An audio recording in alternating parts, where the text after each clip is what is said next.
On this week's episode of Clearing the Air, we're going to be talking to Ben Beaulieu from Cianbro, and he's playing an important role on our transmission project. And he's going to be talking about his experience growing up in Maine and also some of the concerns he has related to the referendum and what it could mean for the people that are working on this project.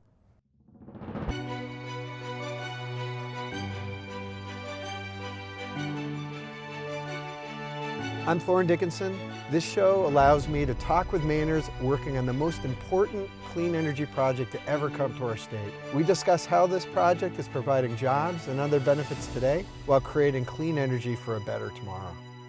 I grew up, actually from where we're standing right now, probably a couple hundred yards from here in Brewer, Maine. Lived there until I was probably 12 or 13 years old, and we moved out to Holden. So I've been within a few miles of Bangor my whole life. Went to high school right in Bangor at John Baptist.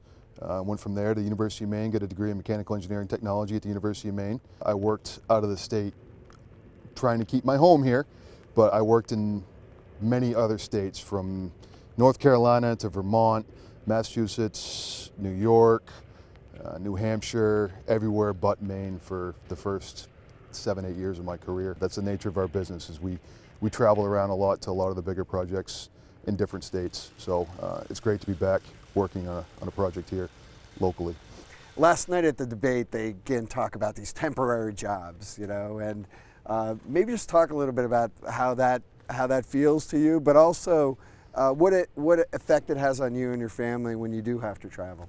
So it's obviously very difficult on anybody's family when somebody has to travel, but like I said, the people that are involved in this industry love this industry, and we love what we do. We're building some of the biggest things in the country and some of the most complex projects in the country, and to do that we have to travel around. When we have the opportunity to do it in state, it's great. We don't get to do that a lot in this industry.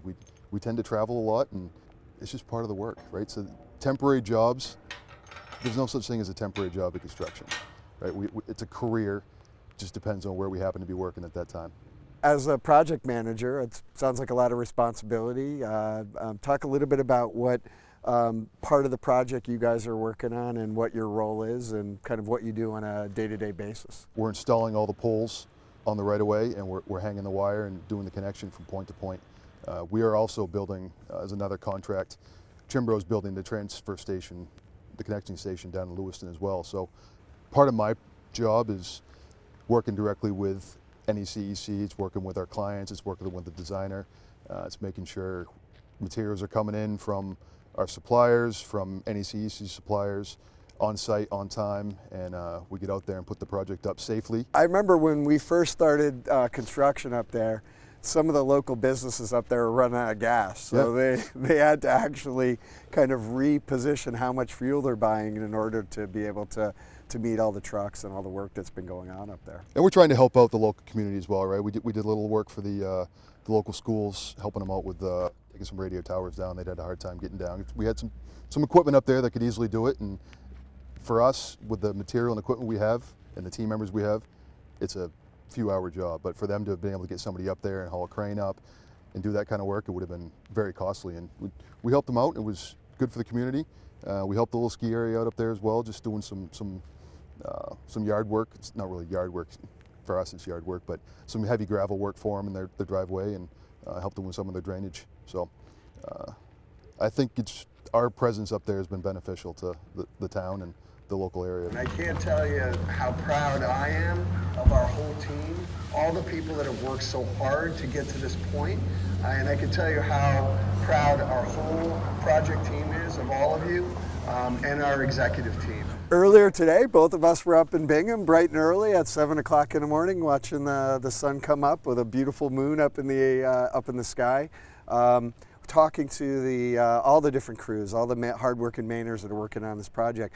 What are some of the things you're hearing from the people on the project?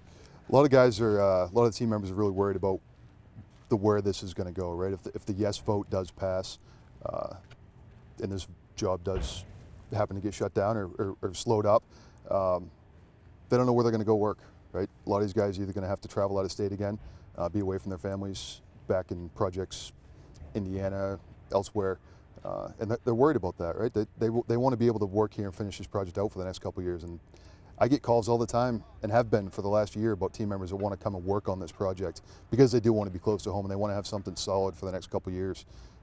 So they're real worried about the outcome in the next few days. And I know too that just like in the last big transmission project in Maine, a lot of people's built their careers on that last project and then were able to expand out. So some of those new employees that are coming in, they probably aren't even going to have the full skills to be able to move on to something yet. You know, this project gives them that kind of resume now to be able to go forward. And I know I worry about that every day, and that's why one of the very many reasons why I'm passionate about that is to make sure these hard-working Mainers don't lose their jobs. Yeah, and at this point, you know, we've got our base is mostly employees that we've had with Cianbro and with Irby, but we're, as everybody else is, we're going to be hiring, right? So as this project ramps up, we're going to hire a lot of local Mainers, and we're going to give a lot of people the opportunity to build a career and to start a career that they may never have had before, right? So a lineman career is a very lucrative position in the construction industry, and we train. So we've got a very good training system. It's going to be a great opportunity for a lot of people in the next few years. It's clear to me that you care a lot about Maine, you know, and maybe just talk a little bit about this project, why you think it's important for Maine, and maybe how you feel about it overall. I'm really looking forward to seeing what this project will do, and just the clean energy coming into the state, right? That's important. And it's not just Maine. The electrons don't know where they're going. It's coming into the grid.